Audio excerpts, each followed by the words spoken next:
All right, here's our first question, and Bill is writing to Barry from Galena. I'm being forced into an early retirement at the age of 57, Barry, from my job with the state. I'll have my pension, but that will not be enough to live on.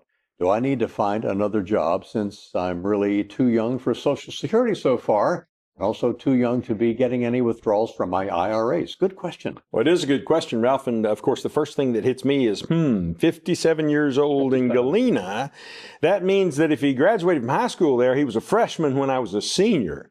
And so I'm wondering if I know Bill. I don't know if I do or not. I wonder if he's right. Senior year. It's possible. Who knows? Yeah. So, Bill, here's the answer to your question. I don't have enough information to really answer your question entirely because I don't know which of the state retirement systems you happen to be in.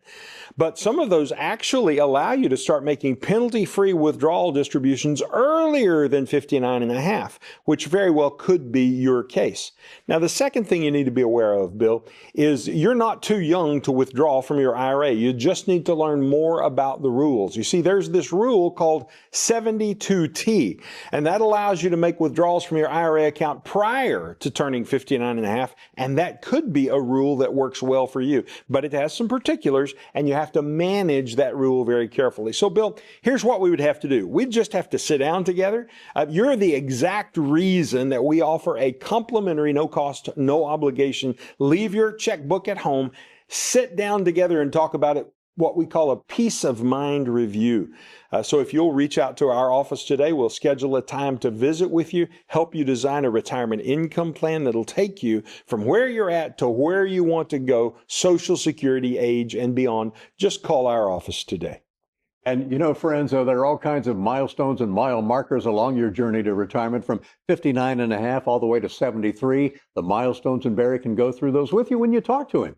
All right, well, I think we'd be remiss, Barry, if we didn't have a question from Branson. I like Branson. Right, Branson, love Branson. So this is from Susan in Branson.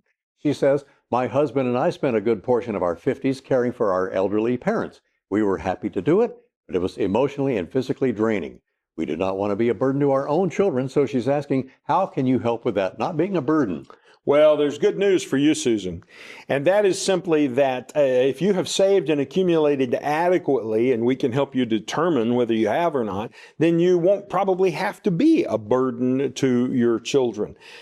So one of the things that always comes up that people talk to me about, Ralph, not burdening their children, of course, is the additional expense of long-term care in a facility if their health should fail them. And that's going to happen to most of us at some point. And so we can show those kind of people some ways to cover those expenses for about 10 cents on the dollar. And if those solutions fit a person, and they don't always, well, then they can help you relieve your kids from that particular burden. So what Susan needs to do, or anyone else who's watching, is just call our office today and say, I want to talk to Barry in particular about this issue of not being a burden to my kids. And they'll schedule a time for us to talk. We can have that introductory conversation and maybe be of help to you. We're kind of at the 2-minute warning of our show. Time for one more question, Barry. And I'll go fast here. Ed in Monette, you're in the spotlight with your question, buddy.